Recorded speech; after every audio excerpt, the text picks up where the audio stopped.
podcast lah ya, saudaraku. Kita bincang-bincang bersama. Ya, shalom Pak Effendi, Evangelis Abraham Effendi Usman. Shalom, shalom Bang. Iya, Shalom alaikum. Puji Tuhan, kabar baik. Saya tidak pernah lupa pakai Aki. Selalu ada Aki, Bang. Salam Aki.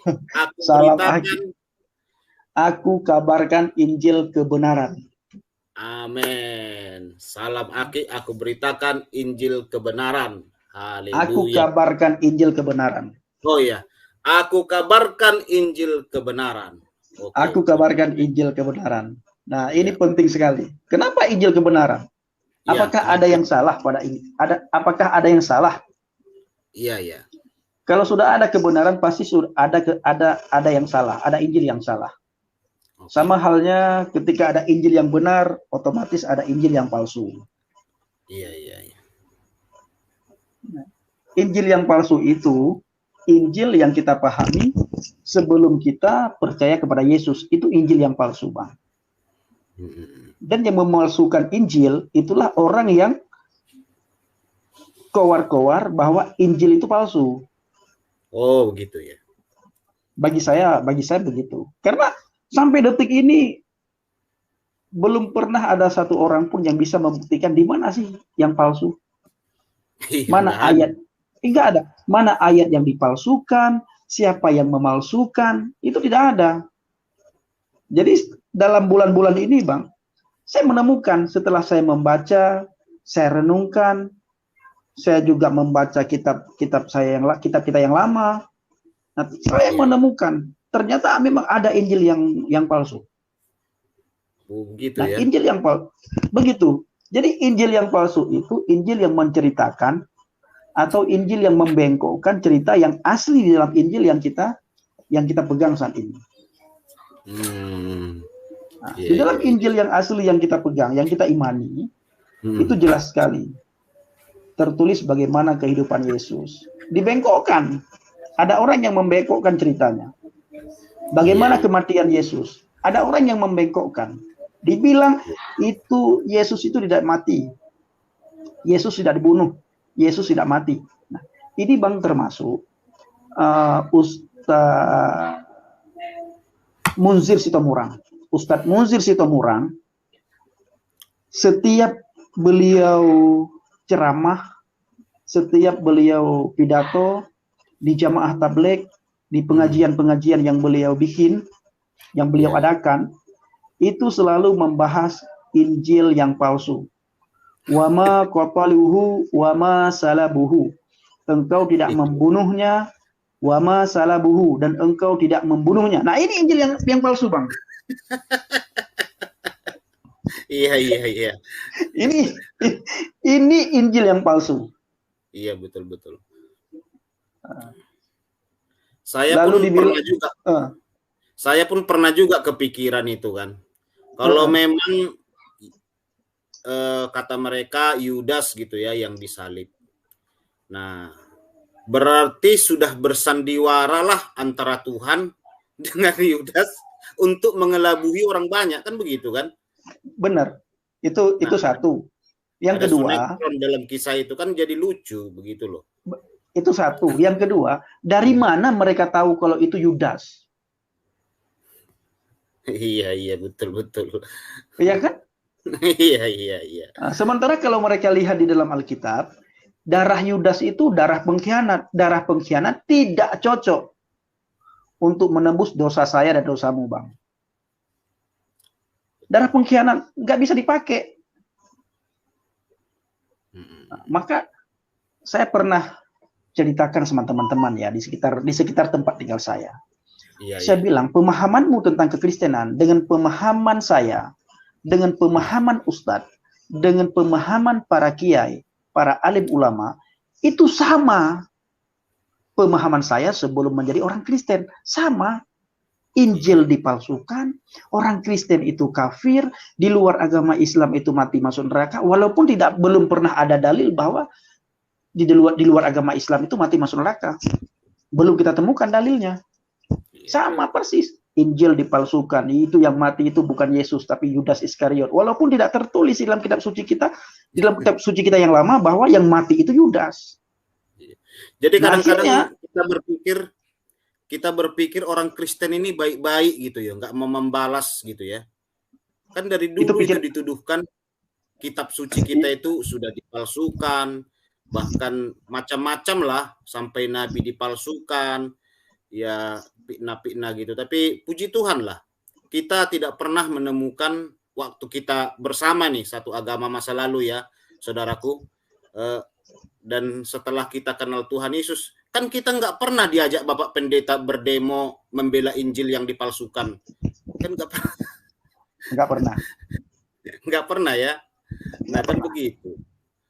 Nah, makanya saya bilang sangat baik-baik sekali begitu. Ya lanjut lagi saudaraku. Nah, saya berkata apa yang Anda pahami di dalam tentang kekristenan itu sama persis dengan apa yang saya pahami tentang kekristenan sebelum saya berada di dalam Kristen. Iya. Maka perlu, saya dulu pernah begini Bang, ada orang Aceh yang sangat kami benci karena masuk Kristen. Nah, orang Aceh itu berkata kepada kami, seandainya kamu tahu bagaimana kekristenan ini, duluan kamu masuk Kristen daripada saya. Tidak ada satupun yang percaya, termasuk saya. Saya tidak percaya. Kenapa? Karena belum pernah mengecap bagaimana manis lezatnya kekristenan itu. Haleluya. Amin. Jadi apa yang kita dengar itu karena doktrin diperdengarkan. Selama ini kita diam, Bang. Sebenarnya kita bukan diam. Kita tidak tahu mau bicara dengan apa. Nah, baru-baru ini aja kita bisa pakai media sosial, internet, di YouTube. Kalau tidak, kita tidak tahu. Kita tidak bisa meluruskan. Nah, jadi yang memalsukan Alkitab, nah itulah orang yang selama ini berkata Injil palsu. Itulah dia. Betul. Maka kita perlu sekali meluruskan. Seandainya mereka tahu bagaimana kekristenan itu, tidak akan mungkin mereka menghina kekristenan. Lalu bagaimana pertanyaannya? Nah itu ada Pak Yahya Woloni, ada Pak Nababan, yang beliau akhirnya dulunya beliau pendeta, akhirnya beliau masuk Islam, itu bagaimana? Saya katakan mereka hanya agama Kristen tapi tidak tinggal di dalam Kristus.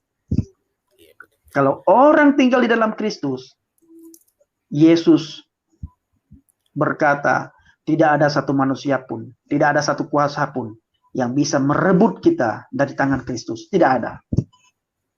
Iya. Jadi kalau nggak salah, Yahya Woloni itu guru Pak apa dulu ya, Pak Abraham ya? Itu bukan. Bukan ya? Itu sebenarnya salah Bang. Yang benar itu. Sebenarnya salah saya juga sih. Salah saya dalam memberitakan. Saya berkata begini. Salah saya memberitakan, salah juga orang yang menangkap. Maksud saya ngomong, maksud saya bilang waktu itu Bang begini.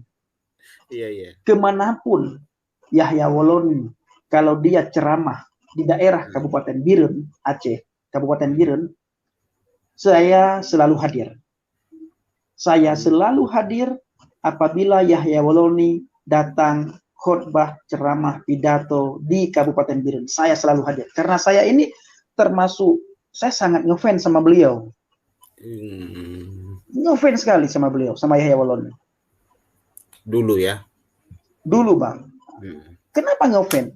Karena ketika dia menghina kekristenan, kami ini tepuk tangan Bang. Kita ini senang. Abang mungkin juga begitu kan? Sebelum mengenal Kristus, kita senang. Sambil takbir waktu itu. Iya, sambil takbir. Apalagi Yahya Woloni. Yahya Woloni waktu di Aceh, dia pinter sekali mengambil hati orang Aceh. Dia menangis-nangis, dia cerita bagaimana kesedihannya segala macam bla bla bla bla bla bla. Nah, tujuannya apa? Agar banyak orang kasih angpau setelah dia ceramah. Nah, angpau yang dia dapatkan itu angpau karena menghina dan menjelek-jelekkan. Tapi kami nggak sadar, saya sendiri nggak sadar waktu itu. Iya, iya. Nah, kenapa nggak sadar?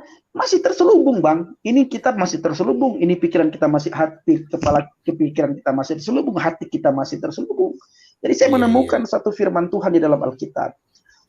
Selama hati kita belum terbuka buat firman Tuhan, belum menyembah Tuhan yang benar, selama itu pula hati dan pikiran kita, apa yang terselubung dalam hati dan pikiran kita tidak akan disingkapkan. Tersingkap itu tidak akan ada. Nah, kalau di iman kita yang lama ditulis, Bang, di dalam surat Al-Baqarah. Dalam surat Al-Baqarah dikatakan summum bukmun umyum fahum la yarji'un. Nah, ketika summum, ketika matanya ditutup, pikirannya ditutup, telinganya ditutup, hatinya ditutup, maka mereka tidak akan kembali ke jalan yang benar. Betul, betul. Iya, iya. Saya pun merasakan itu dulu. Rasanya susah sekali. Saya pun masa kecil merasakan itu. Kok bisa lah ini ya orang Kristen ini menerima Tuhan beranak, Tuhan 3 gitu. Makanya dulu susah kali. Makanya kan dari kecil kita kan sudah didoktrin hal begitu. Belum apapun kita akil balik gitu istilahnya ya. Kita sudah mengerti bahwa orang Nasoro itu menyembah manusia begitu. Jadi memang susah kita menerima kebenaran. Saya ingat dulu pertama-tama mengenal Tuhan atau murtadnya Bapak Yusuf Roni. Semua saya dan teman-teman saya di pesantren semua menyangkal, bohong itu, Cina kami bilang. Kami sangkal semuanya. Padahal banyak loh para tokoh-tokoh Islam yang mengenal itu Bapak Yusuf Roni, tapi ikut juga menyangkal begitu loh. Dibilanglah istilah sekarang ya, kadal kafir dari lahir itu katanya gitu kan. Saya pun bingung ya kok bisa dalam hal begitu hanya demi bela Tuhan gitu ya. Makanya Pak Evangelis Abraham EPD Usman, saya mau katakan setelah saya masuk Kristen ini Pak, saya baru merasakan betapa besarnya beban orang Kristen yang kita hina, yang kita ejek dulu. Setelah sekarang ini saya baru rasakan, luar biasa mereka sabarnya gitu loh. Sabarnya, kan mereka nggak pernah membalas dimanapun gitu kan. Nggak pernah. Betul. Itu luar biasa sabar mereka loh. Setelah saya jadi Kristen ini, padahal secara kekuatan bodoh kita hidup dari mayoritas pindah ke minoritas kan, dengan secara kekuatan kan bodoh kita. Makanya betul. Para mualaf itu kan sedikit-sedikit ngomong gini, dengar ya, kami ini mayoritas di negeri ini. Ya Tuhan, saya pikir kita aja mantan mayoritas gak pernah ngomong-ngomong begitu. Betul. Makanya Bang, gitu. Betul. Kalau bukan karena roh Tuhan,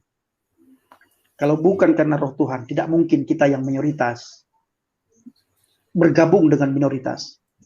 Betul. Itu pertama.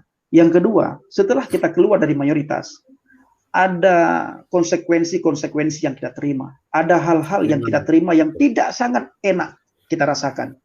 Mulai kita dikucilkan, mulai dari keluarga kita tidak diterima lagi, lingkungan mengucilkan kita, sahabat menjauh dari kita, dan kemanapun kita pergi, mereka tahu kita ini mantan Islam, mantan Muslim. Mereka ada satu kebencian di dalam hati. Nah, ini saya alami. Iya, betul. Kalau bukan karena roh Tuhan, sekali lagi, tidak mungkin kita keluar dari mayoritas menjadi orang yang minoritas di negeri ini. Nah, saya teringat apa yang Abang bilang tadi tentang Ustaz Yusuf Roni ya. Nah, pertobatan Yusuf Roni, Bang, hampir sama dengan pertobatan saya. Dalam artian hampir sama, beliau bertobat gara-gara satu ayat. Yohanes 14 ayat 6. Saya juga. Abang juga ya? Saya karena melihat kalender di rumah orang Kristen, tulisan di kalender itu. Yohanes 14 ayat 6. Kaget saya. Di situ Bang. Ini, Pak Effendi gimana? Coba cerita dulu. Nah, di situ baru saya tahu bahwa kekristenan itu adalah sebuah kepastian. Kekristenan itu tidak abu-abu. Kekristenan itu tidak abal-abal. Kalau bahasa Aceh Bang, kekristenan itu adalah kencilet-cilet. Nah, istilah tersebut sangat kental sekali di kalangan kita orang Kristen. Nah, namun pertanyaannya, mengapa hanya Yesus jalan menuju keselamatan? Bagaimana dengan agama-agama yang lain? Bagaimana dengan ajaran-ajaran yang lain? Kenapa hanya dengan Yesus? Bukankah agama lain, ajaran lain juga mereka memperjuangkan supaya mereka selamat? Memperjuangkan supaya mereka juga bisa masuk surga. Tidak ada satu agama pun yang ingin masuk neraka, itu tidak ada. Maka timbullah istilah bahasa dunia, jalan menuju ke Roma itu sangat banyak. Tapi jalan menuju ke surga itu hanya satu jalan. Nah, Yohanes 14 ayat 6. Awal mulanya, Bang, saya menemukan Yohanes 14 ayat 6 itu lewat perdebatan. Saya berdebat di media sosial. Nah, kalau pada tahun 2014 itu, Bang, lagi marak-maraknya film sinetron tukang bubur naik haji. Oh iya. Iya kan?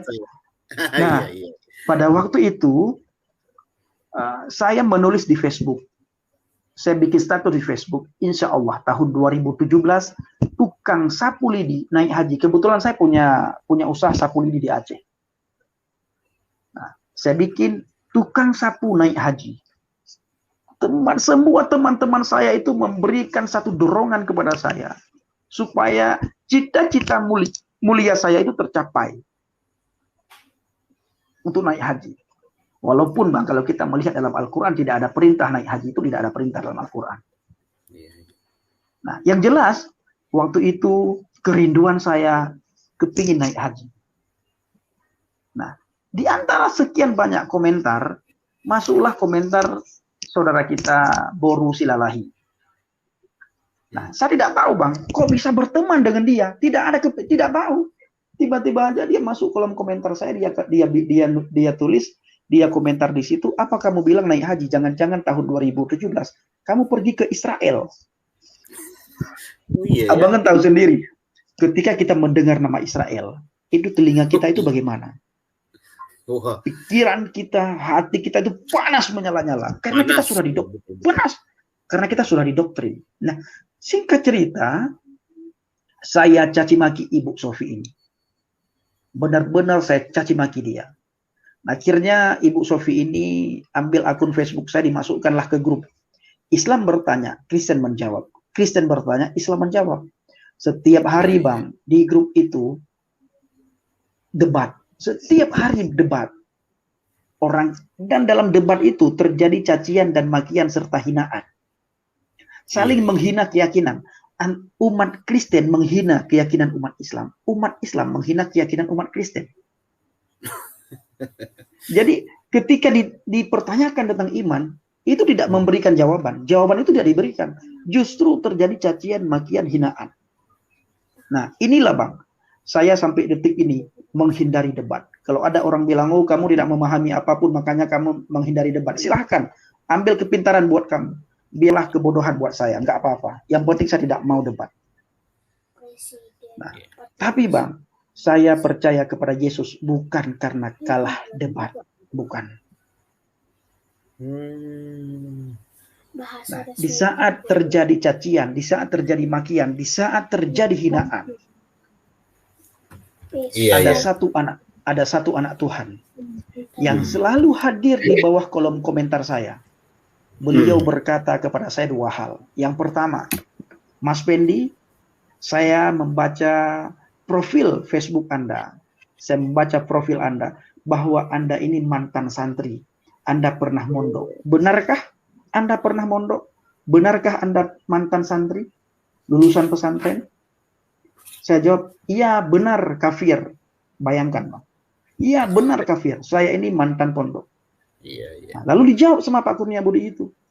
Tapi saya tidak pernah melihat dari kemarin tulisan Anda ini tulisan anak pondok. Yang ada cacian, makian, hinaan. Saya melihat ada satu kebencian di setiap tulisan yang Anda tulis di grup. Islam bertanya, Kristen menjawab. Kristen bertanya, Islam menjawab. Tidak gitu ada. Ya? Hanya itu jawabannya, Bang. Oh iya ya. Yang kedua, beliau memberikan jawaban. Mas Pendi, seandainya kamu tahu bagaimana kekristenan itu, maka kamu akan menemukan satu kebenaran di dalam kekristenan yang tidak kamu temukan di kitab manapun. Saya jawab, Bang, iya, kafir, anjing, babi, semua nama-nama binatang saya sebutkan semua. Saya tulis di situ. Apalagi saudaraku, dia orang Batak makan babi, nggak luput juga itu dari cacian. Enggak luput. Cacian, makian, hinaan. Beliau kebetulan orang Jawa, Bang, orang Jawa. Oh, iya. Namanya Pak Kurnia Budi. Nah, saya bilang, iya, A, B, semua nama binatang saya sebutkan. Beliau komen satu lagi, Mas Pendi, kalau kamu sudah dapat kebenaran, nanti kita sambung lagi ya, Mas ya. Iya, anjing, babi, ayo cepat bertobat, saya bilang. Cepat bertobat. Sebelum dunia ini kiamat, cepat bertobat. Nama binatang saya sebutkan. Tapi apa yang terjadi, Bang? Sekalipun beliau tidak pernah membalas cacian, hinaan, makian saya. Tidak pernah.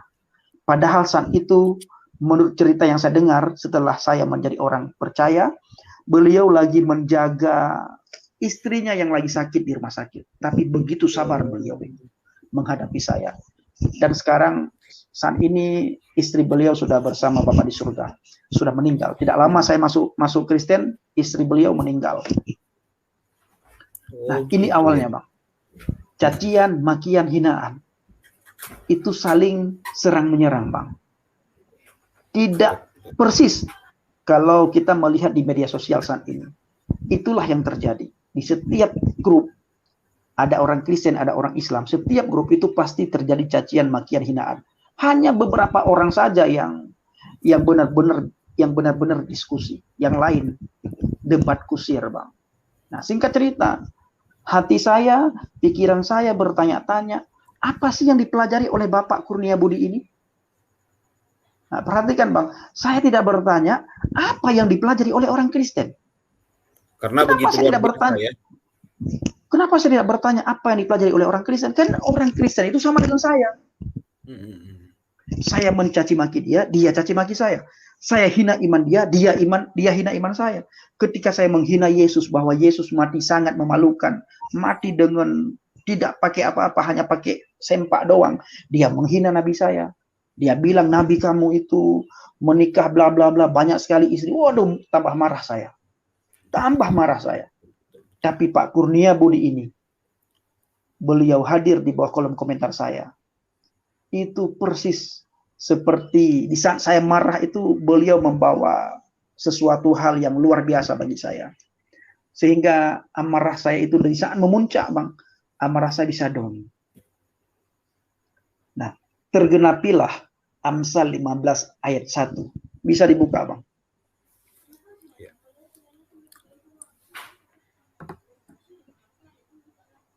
Amsal 15 ayat 1.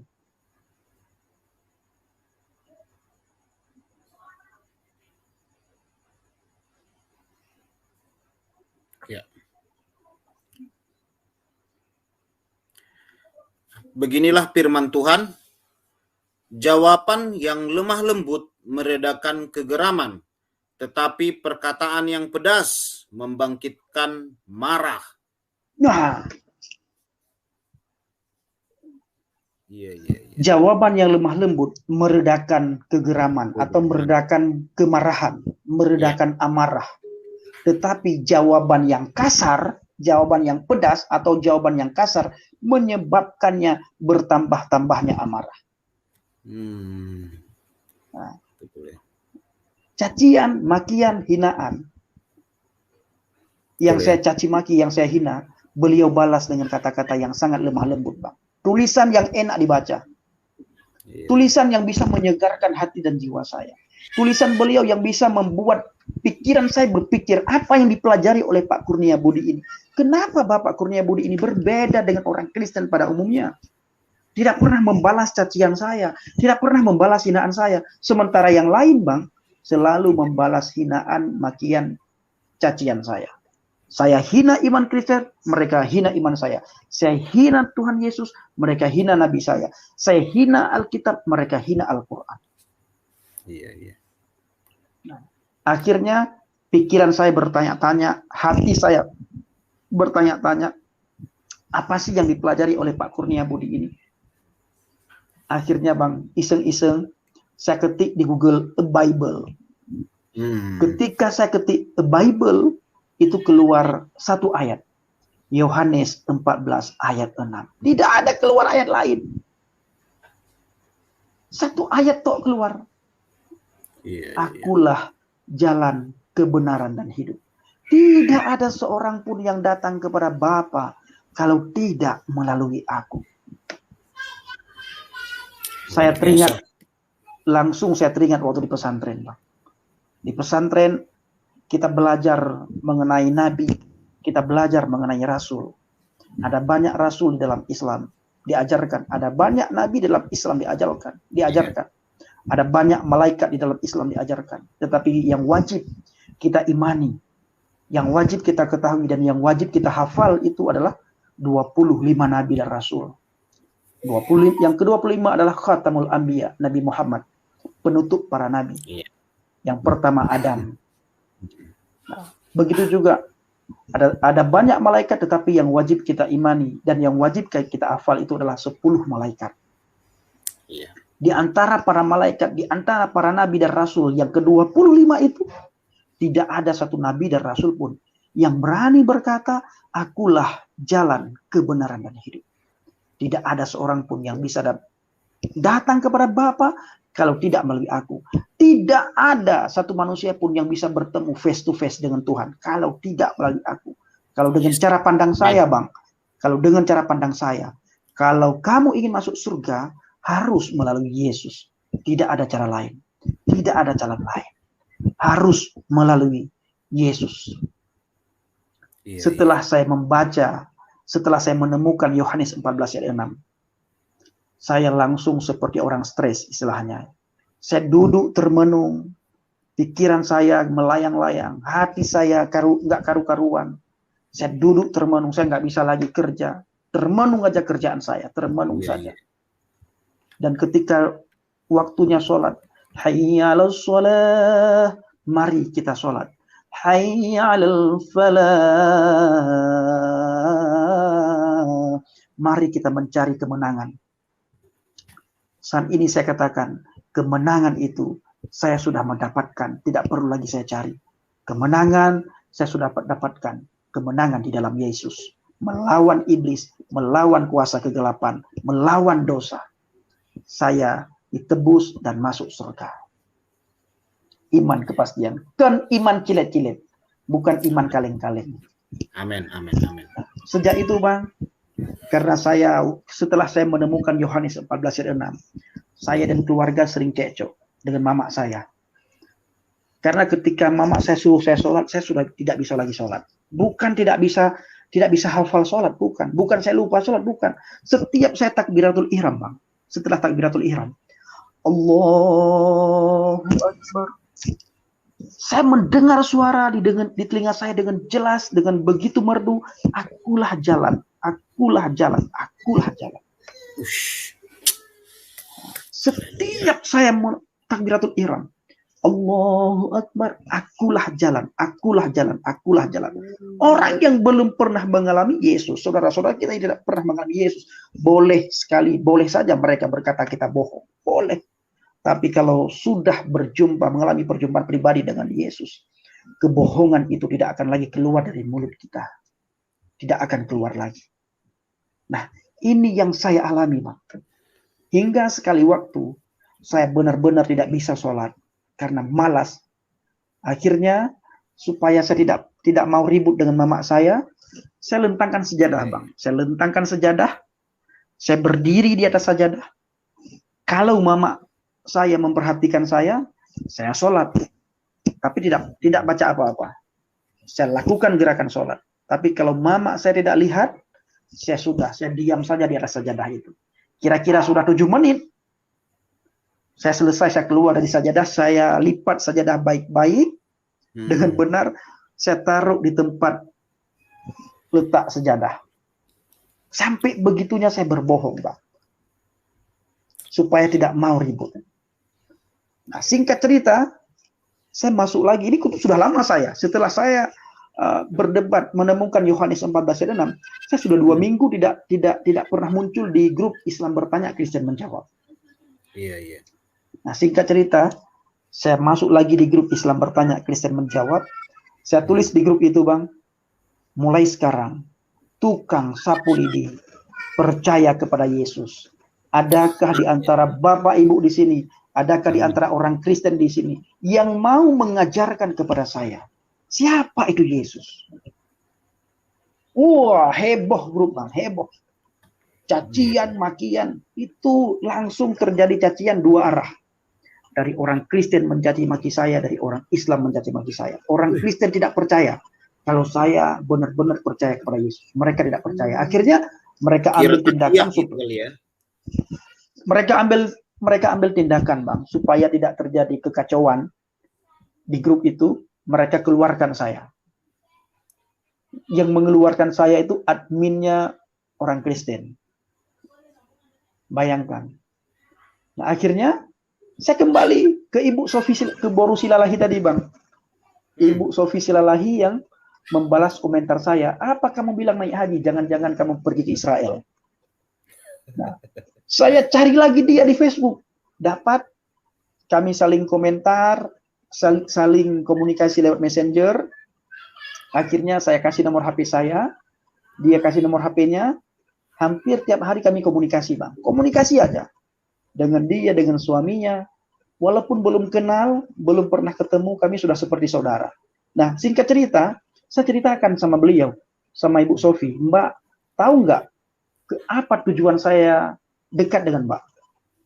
Beliau jawab satu kata, Pen, jangan macam-macam ya, saya sudah punya suami, katanya. Lah, saya kan tahu. Saya bilang, saya kan tahu. Saya juga sering ngomong sama suami, Mbak. Pen, pokoknya jangan macam-macam. Lalu saya bilang, Mbak, tolong dong perkenalkan kepada saya siapa itu Yesus. Itu diam dia, Bang, tidak membalas lagi saya. Dia tidak balas lagi messenger saya telepon nggak diangkat lagi, saya SMS nggak dibalas. Akhirnya saya di unfriend. Setelah di unfriend, 2 hari kemudian saya diblokir. Tetapi karena saya sudah mendapatkan nomor HP, saya telepon terus. Singkat cerita, diangkatlah sama suaminya. Suaminya berkata kepada saya, tolong jangan telepon istri saya setiap hari ya. Saya bilang, Bang, ini saya Pendi, Bang. Saya tahu kamu Pendi. Nah, kalau abang tahu saya Pendi, tidak mungkin abang bertanya seperti itu. Lalu dia jawab, Bang Jamal, Pendi, kalau kamu ingin percaya kepada Yesus, ingin masuk Kristen, carilah orang lain, jangan melalui kami. Kami takut, seandainya ketahuan, kami juga kena hukum. Mereka berpikir kami mengkristenkan kamu. Itu satu. Yang kedua, yang kami takutkan, ketika kamu menjadi orang Kristen, kamu mencari celah, mencari kesalahan orang Kristen, lalu kamu umumkan di media sosial bahwa orang Kristen begini, orang Kristen begitu. Saya jawab, Bang, satu kata. Seandainya saya meninggal dunia detik ini, dosa saya, kesalahan saya, abang yang tanggung. Wah, di situ dia berpikir. Di situ dia berpikir, dia berkata kepada saya, kapan kamu ke Medan? Besok saya ke Medan, saya bilang. Ya sudah, ada satu lagi permintaan saya, baru kamu boleh ke Medan. Sanggupkah kamu makan daging babi? Baru saya percaya kamu benar-benar masuk Kristen. Bayangkan, saya tidak pernah makan daging babi. Allahmun khindirun haramun bagi kita. Daging babi itu adalah satu daging ya, yang sangat diharamkan bagi kita. Tapi demi keselamatan, supaya beliau mau menerima saya, mau mengajarkan kepada saya, man huwa Yasua, siapa itu Yesus? Saya jawab, saya siap makan daging babi. Lalu beliau berkata, ya sudah, kapan kamu ke Medan? Besok pagi saya ke Medan, saya bilang. Nah, di perjalanan, Bang, saya takut juga, saya khawatir juga. Karena kan kita belum kenal ini, Bang, belum pernah ketemu. Jangan-jangan sampai saya di Medan, saya nggak mau dijemput. Atau nomor HP yang dimatikan. Itu bergejolak dalam pikiran saya itu.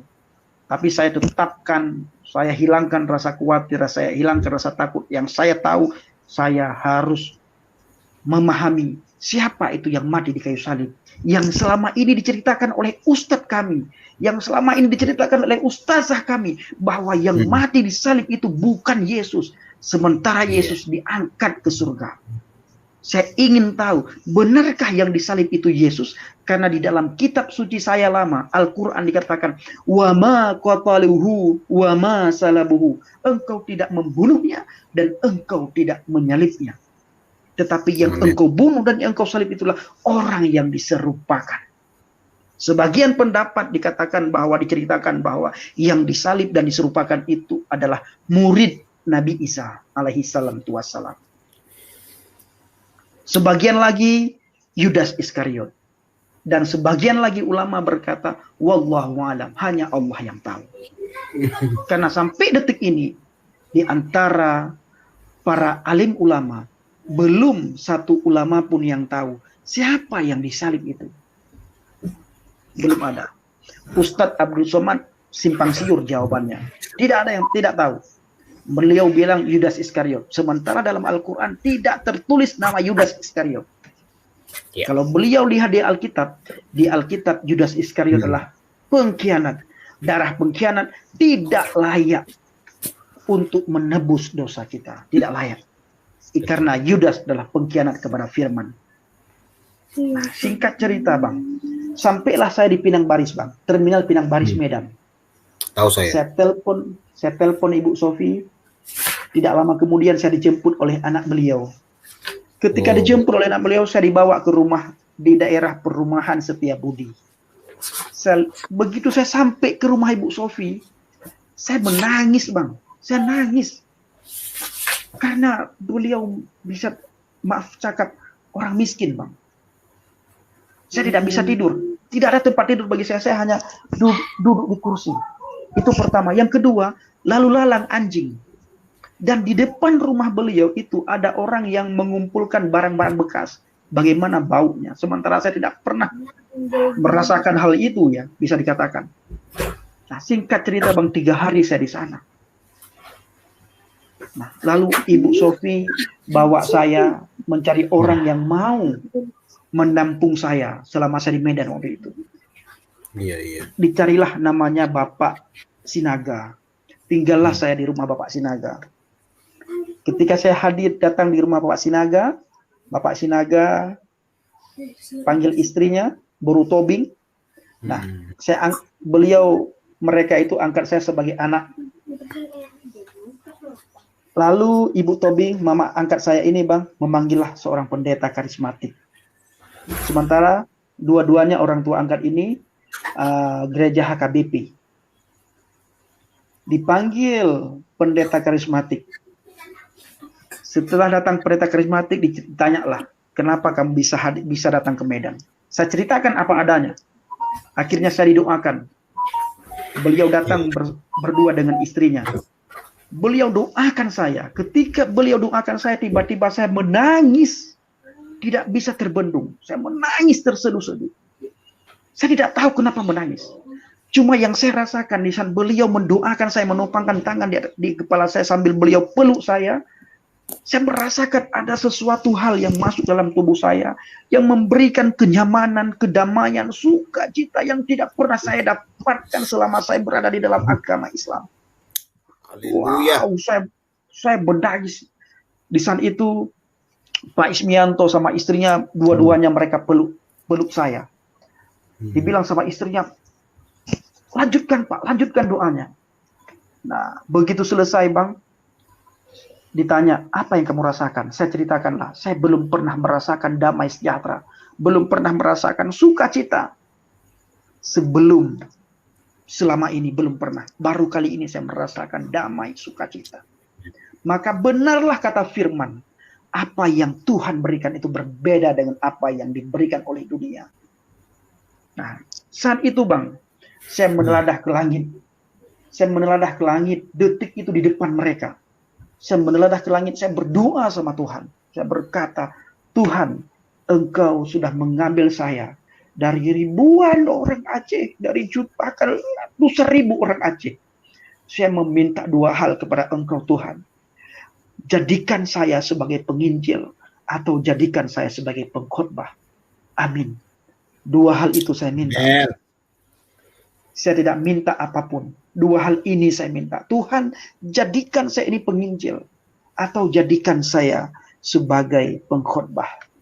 Dan singkat cerita, Bang, berjalannya waktu, saya lebih dibawa kepada Tuhan menjadi seorang evangelis, menjadi orang penginjil. Nah, sebelum saya sampai cerita saya menjadi seorang evangelis, Bang, menjadi penginjil, detik itu, ketika Bapak Pendeta pulang sama istrinya, saya dibawa oleh mama angkat saya.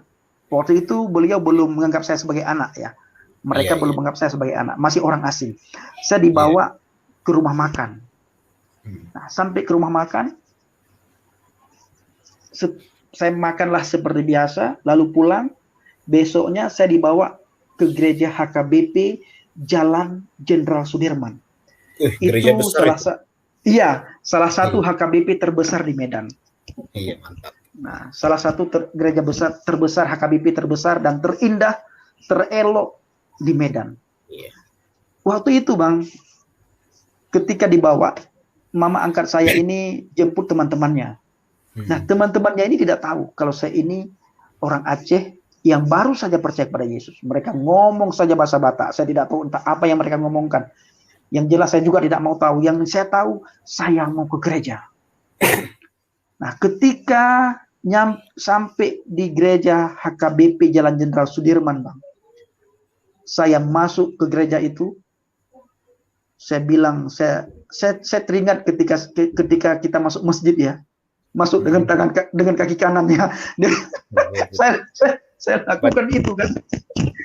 Nah, Baca niat. Enggak ada. Saya masuk dengan kaki, saya ayunkan langkah kanan. Pertama sekali saya lihat itu adalah patung. Apakah di orang Kristen di gereja itu menyembah patung sebagaimana yang saya tahu selama ini? Saya Bang, lihat keliling di atas gereja itu tidak ada satupun patung di dalam gereja HKBP. Yang ada salib di belakang mimbar yang besar. Karena kan HKBP kan yang adanya kan salib, Bang, di dalam gereja itu. Di belakang mimbar. Itu yang saya dapatkan, yang saya temukan, salib. Saya keliling, saya putar keliling, tidak ada satupun patung. Lalu di saat ibadah, saya melihat kiri kanan. Saya lihat lagi ke atas. Mana Tuhan Yesus? Kok nggak datang Tuhan Yesus? Nah, lalu saya lihat juga kiri kanan orang asik menyembah, memuji Tuhan. Di sana kan memuji Tuhan kan bukan seperti karismatik, Bang. Iya. Mereka diam, berdiri, mereka memuji Tuhan, tangan mereka begitu. Asik memuji Tuhan. Mulut komat kami saya tidak tahu karena bahasa Batak. Nah, lalu ada orang yang memperhatikan saya. Di saat asik mereka memuji Tuhan, ada orang yang memperhatikan saya, Bang, karena saya melihat terus ke atas. Nah, ternyata di gereja HKBP Jalan Jenderal Sudirman penuh dengan kamera, Bang. Nah, saya sempat dipanggil, kenapa lihat segala macam ke atas. Lalu saya ceritakan, saya ini orang Aceh. Kaget mereka. Kok bisa ada orang Aceh? Heboh. Di dalam ruangan, ada satu ruangan saya dipanggil, heboh itu. Lalu mama saya cari saya kemana ini. Akhirnya mama saya juga datang, mama angkat maksudnya, beliau ceritakan lah. Nah, lalu mereka peluk saya, mereka mendoakan lagi saya. Nah, saya pulang, besoknya Bang, saya bilang sama orang tua angkat, Mak, Pak, saya ingin pulang ke Aceh. Bekal saya habis, pakaian pun saya tidak ada. Saya bilang juga sama Ibu Sofi, saya telepon beliau. Saya bilang, saya ingin pulang ke Aceh. Nah, beliau berpesan kepada saya, Pendi, jangan sebutkan nama-nama, jangan sebutkan yang berbaur kekristenan ya nak, katanya. Berbaur kekristenan, dan nama Yesus, haleluya, puji Tuhan, jangan sebutkan. Biarkan aja kamu ini seperti seorang Islam, tapi hati kamu kepada Yesus. Supaya tidak terjadi hal, kata orang-orang itu. kata orang tua angkat saya, supaya tidak terjadi hal-hal yang tidak kamu inginkan, yang tidak kita inginkan di Aceh. Siap, saya bilang. Nah, saya telepon Ibu Sofi, saya datang ke rumah beliau. Saya setiap datang ke rumah beliau, saya menangis, Bang. Saya melihat hati mereka itu baik sekali, dekat sekali dengan Tuhan. Sekalipun mereka miskin, suami Ibu Sofi dayung becak sama kerja tukang parkir, tapi hatinya sangat baik. Setiap hari mereka beli, suami Ibu Sofi beli nasi bungkus, kalau dapat uang banyak, kalau tidak mereka beli gorengan, dibagi-bagikan ke orang pengepul di samping rumah. Aduh, saya terharu sekali, dan sudah disisipkan itu untuk hamba-hamba Tuhan. Disuruh sama suaminya, sebelum kamu belanja, ini bagikan pada hamba Tuhan. Waduh, saya melihat kasih yang luar biasa pada mereka. Dan yang luar biasanya lagi, Bang, ternyata ketika saya sampai di sana, saya tidak dikasih daging babi sama suaminya. Suaminya bilang, saya tahu kamu nggak bisa makan daging babi, tapi saya ingin tes kamu. Apakah benar-benar kamu percaya kepada Yesus? Kamu berani bayar harga segala macam. Ternyata saya tidak sia-sia menjamu kamu selama beberapa hari di rumah ini. Iya. Nah, saya ceritakan, Bang, Kak, saya bilang, saya ingin pulang ke Aceh. Iya, silakan, tapi hati-hati. Jangan sekali-sekali kamu katakan haleluya. Jangan sekali-sekali kamu katakan puji Tuhan. Nah, singkat cerita, Bang, saya pesan, saya ke terminal, saya beli tiket bis Kurnia. Saya naik bis Kurnia di Pinang Baris. Nah, di perjalanan, jurusan Aceh, Medan Aceh. Di perjalanan, Bang, jam 2 pagi, saya mendengar suara yang sangat merdu. Sementara orang di sekitar saya itu sudah pada tidur di bis. Saya dengar suara, anakku, terima kasih kau sudah datang ke rumahku. Waduh, saya berhinding ini. Lalu saya lihat kiri kanan, kok nggak ada suara, kok nggak ada orang bicara, orang pada tidur semua. Lalu saya ke belakang, Bang, saya ingin cuci muka, kan di bis itu kan ada kamar kecil ya. Nah, ada toilet. Saya ke toilet, saya ingin cuci muka. Saya sudah mau buka pintu, Bang. Ketika saya mau buka pintu, saya dengar lagi suara itu. Anakku, terima kasih kau sudah datang ke rumahku. Lalu, Bang, saya tidak jadi masuk ke toilet. Saya ke tempat duduk saya.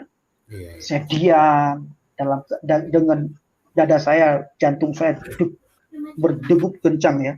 Berdenyut kencang. Saya ingin mendengar suara itu lagi, tapi tidak kedengaran lagi. Suara yang begitu lembut. Saya baru teringat, ternyata tadi pagi saya ke rumah Tuhan. Apakah gara-gara saya ke gereja HKBP itu? Tuhan berkata, anakku, terima kasih kau sudah datang ke rumahku. Waduh, saya terharu sekali. Memang setelah jadi Kristen ini kita banyak merasakan bahwa Tuhan itu nyata ya. Hidup gitu. Karena di dalam iman kita yang lama, Bang, kita tidak pernah mengalami perjumpaan pribadi dengan Allah Subhanahu wa taala. Tidak pernah. Iya. Bahkan kita juga tidak bisa membayangkan. Jangankan membayangkan Allah, membayangkan Nabi Muhammad saja kita tidak bisa. Dan kalau ada orang yang coba-coba membayangkan dan menggambarkan